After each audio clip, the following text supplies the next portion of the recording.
hablándole a nuestros compañeros y compañeras estatales y a todo aquel que nos quiera escuchar, porque vamos tratando de dilucidar algunas cuestiones que nos es muy difícil, ¿no? A veces entender, por ejemplo, la economía. Entonces, para esto Que nos recién comunicamos recién nos quiso explicar Toto Caputo, pero no lo entendimos. Muy con bien. peras y olmos. No, era con Fedes y Chambas. Con Fedes y Chembos. Fedes y Chembos. Chembos.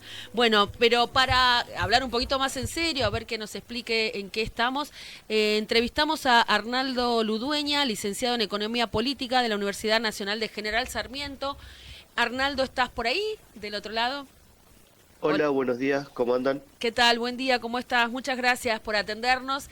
Y bueno, venimos a consultarte sobre economía argentina, economía actual. Y queríamos preguntarte esto, ¿no? Como muy general, ¿qué está pasando? ¿Esto hay chances de que salga bien? Cintia, te digo, arranquemos por ahí.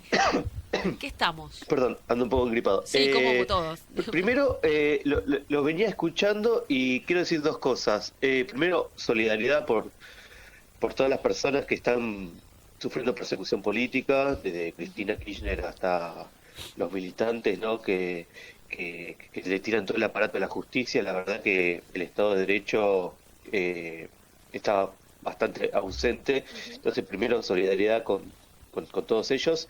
Y en segundo lugar, yo los venía escuchando sobre los viajes egresados. Este año se cumple 20 años que yo me fui de viaje egresado.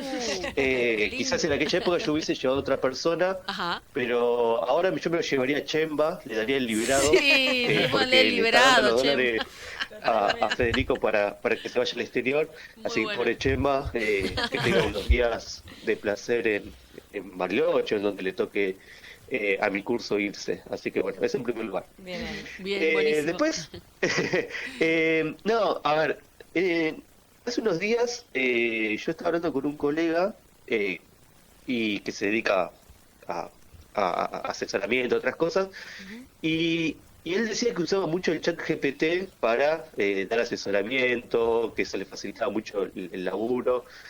Bueno, y yo cuando pensaba qué decir hoy, dije, a ver qué tiene el chat GPT para decirnos sobre la coyuntura económica. Y bueno, yo ya terminé este semestre de dar clases, pero le aconsejaría a mis estudiantes no utilizar el chat GPT, la inteligencia artificial, porque todavía le falta bastante aprender, porque, por ejemplo, vos ves que la economía es suiza prácticamente, ¿no?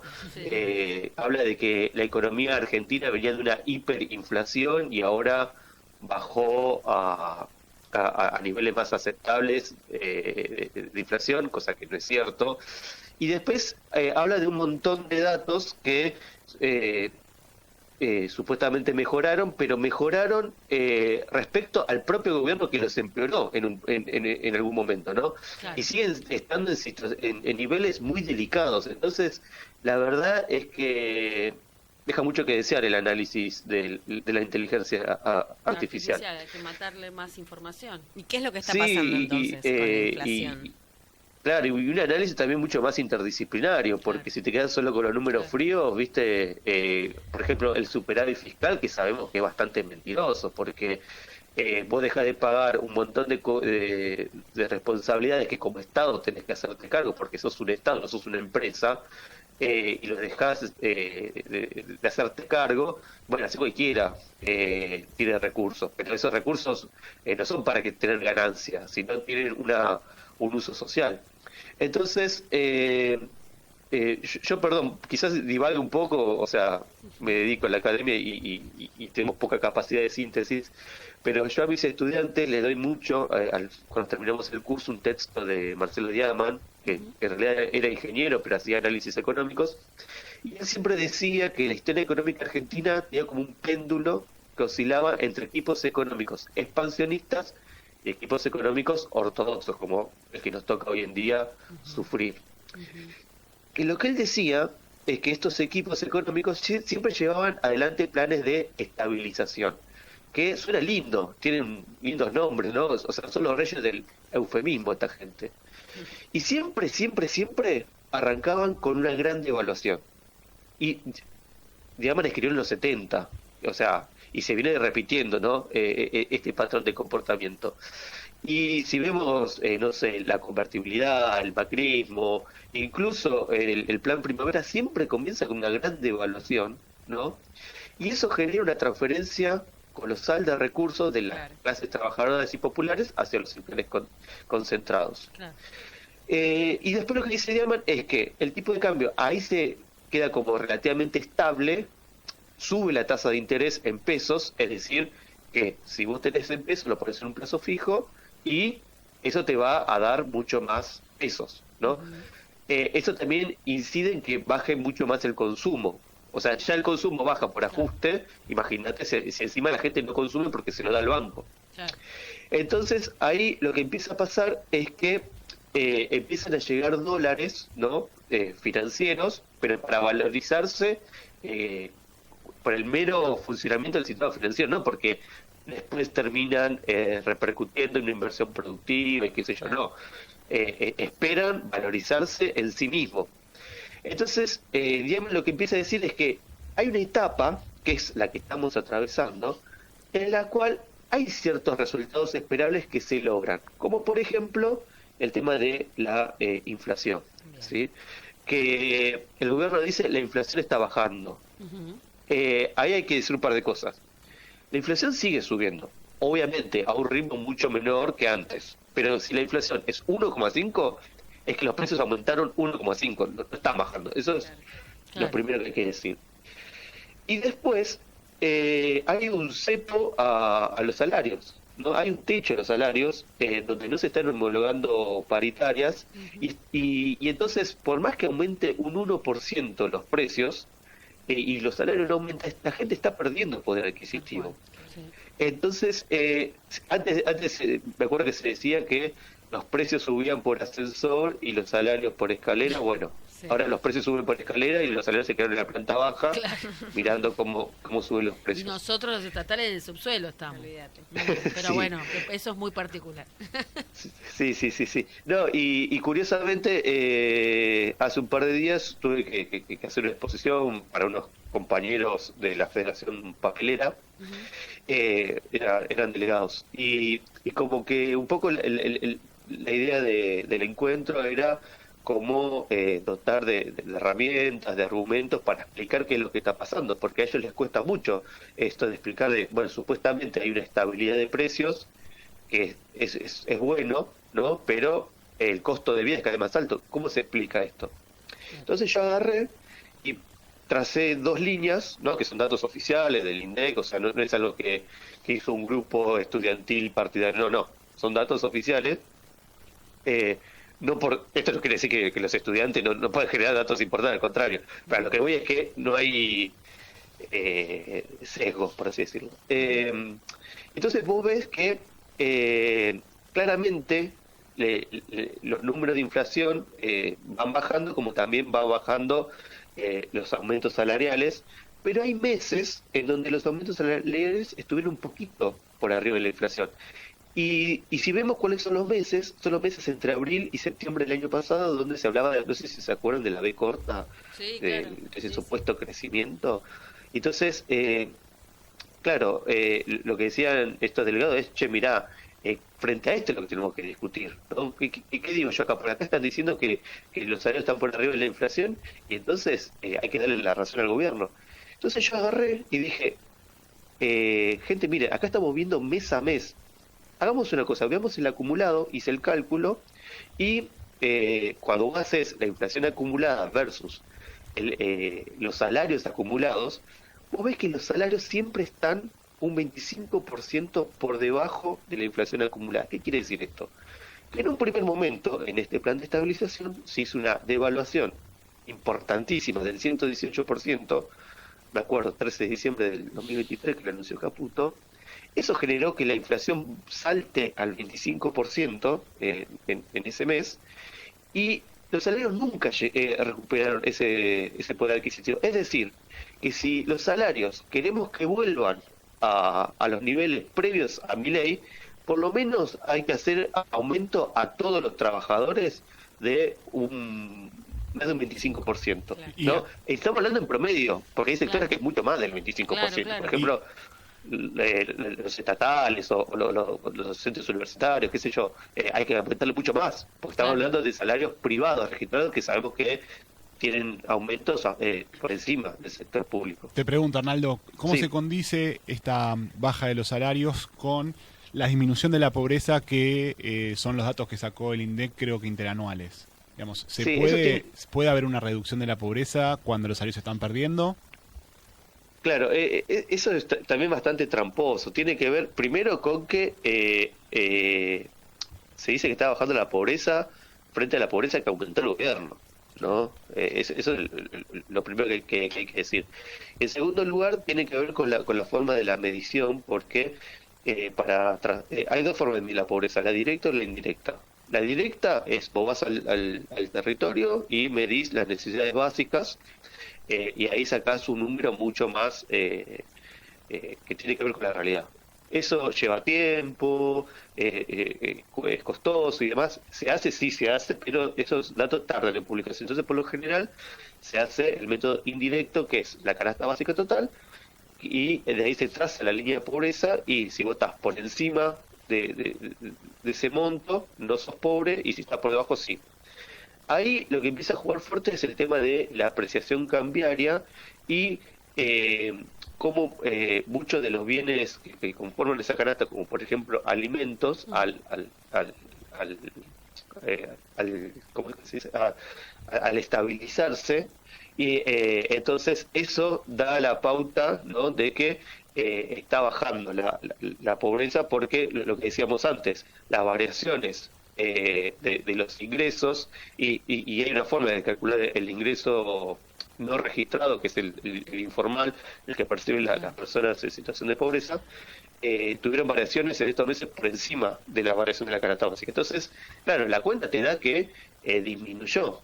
El tema es lo que decíamos antes, siempre, si vos ves el acumulado, la canasta básica en todos estos meses aumentó más de lo que aumentaron los ingresos. Y aún en dólares, si lo calculamos en dólares, es mucho peor. Claro. Porque creo que ustedes estaban hablando de esto antes de llamarme, de que Caputo reconocía la economía Que hay una bimonetaria. economía, claro. Claro, ellos se quedan con los supuestos resultados buenos de la inflación en pesos, pero en dólares la Argentina tiene una inflación mucho peor. O sea, Argentina es un país caro, ¿no? Entonces, esto de Chemba, que le daba dólares a Federico, y lo decía muy canchero, es una situación súper delicada, porque ellos solamente se quedan con el ahorro fiscal en pesos, pero todo lo que tiene que ver con la situación cambiaria, y las reservas, es muy complicado. Está en un mal momento el gobierno, porque viene de un fin de semana en donde JP Morgan y otras entidades financieras están diciendo a sus clientes: nos estamos yendo de Argentina porque se están quedando sin dólares y el programa económico no está diseñado para acumular reservas. Entonces la están viendo, y la verdad que no es un momento para hacerse el canchero, sino de tomar medidas en ese sentido. Fíjense que están anunciando aumentos de las retenciones, porque tienen que sacar dólares de algún lado, y por más que ideológicamente estén en contra de eso, de algún lado tienen que acumular porque se viene, ¿no? Arnaldo, y según la mirada de este teórico que nos contabas, ¿cómo termina este plan de estabilización, digamos? ¿Cómo termina todo esto? Bueno, para retomar lo que decía Diamant, les repito, Diamant ese artículo lo publicó en los 70 y después lo republicó a principios de los 80, y él siempre decía que los equipos económicos ortodoxos siempre terminan en una gran crisis externa con peligros de default, ¿no?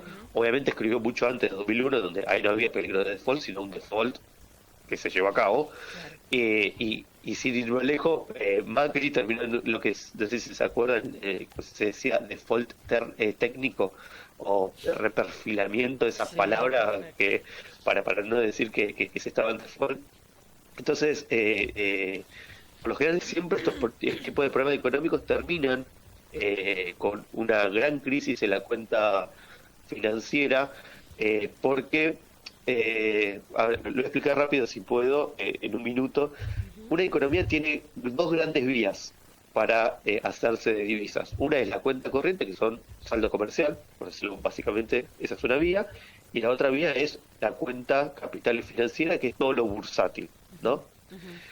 Los equipos ortodoxos siempre se caracterizan por ponerle mucho el acento a la cuenta capital y financiera, que son créditos, inversiones extranjeras, ¿no? La lluvia de inversiones que tanto se hablaba en algún momento, que, repetimos, son eufemismos que suenan lindo, pero esta cuenta capital y financiera tiene una particularidad. Todo lo que ingresa en un primer momento, por ejemplo un crédito, en un primer momento tiene signo positivo porque ingresaron, pero en los siguientes periodos tienen signo negativo porque tenés que pagar ese crédito. Devolver, claro. Claro, o por ejemplo las inversiones extranjeras, ¿no? Que tanto se querían en algún momento. Paréntesis, no es que estoy en contra de las inversiones extranjeras ni en contra del crédito, sino de llevarlo a una vorágine incontrolada. Las inversiones extranjeras es lo mismo. Si vos tenés toda tu estructura productiva extranjerizada, porque vinieron muchas inversiones extranjeras, en un primer momento son muchos dólares que ingresan para llevar a cabo esa inversión productiva. Pero en los siguientes periodos, estas empresas quieren tener sus ganancias, y no quieren sus ganancias en pesos. Las casas matrices quieren sus ganancias en dólares. Entonces, por eso siempre estos equipos económicos terminan con esta crisis en la cuenta capital y financiera, porque son dólares que en algún momento, así como ingresaron, se empiezan a ir.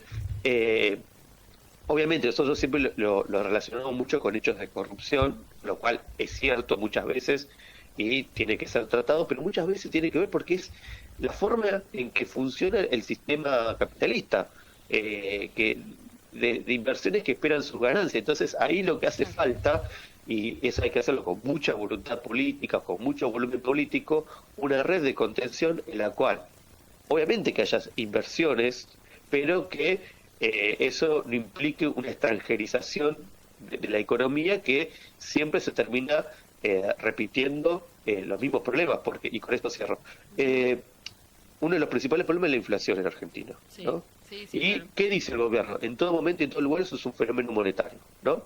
Sí. Entonces, lo que hay que decirle es, bueno, entonces la solución es fácil, no emitas ningún peso y no va a haber inflación. Ahora, ¿qué pasa si yo, si bien no emito ningún peso, pero devalúo? ¿Va a haber inflación o no? Sí, porque los insumos son importados, porque los precios están, los alimentos están a precios internacionales. Es decir, la inflación tiene mucho más que ver con lo que ocurre en el sector externo que todo lo que hagamos en el frente interno. Entonces, lo que es importante es crear una red de contención de políticas, de resortes, que de alguna manera proteja a los precios internos de los precios internacionales. Y además llevar adelante políticas de redistribución del ingreso que mejoren las condiciones de vida y todo eso. Claro, claro. Bueno, Un montón. mucha información, Sí, por eso hablé pero mucho. bueno, es justamente, ¿no? lo que se necesita, porque digo, si no después nos venden con un eslogan cualquier cosa, y bueno, y ahí estamos, padeciendo a los ortodoxos del día de hoy. Muchísimas gracias, Arnaldo. Igual quedamos con el teléfono abierto, por favor, te pido, atendenos para las próximas consultas. Sí, es más, quizás yo soy de acá de Malvinas, Argentina, pero me gustaría ir al estudio y por ahí Sos muy creo que tiene bienvenido. estudio y pasamos algunos grafiquitos y hablamos. Dale, perfecto, me encanta. Como buen profe, nos Con vas a las explicar filminas. bien con filminas. Espero. Muchísimas gracias, Arnaldo. Nos vemos la próxima. Dale, saludos. Saludos.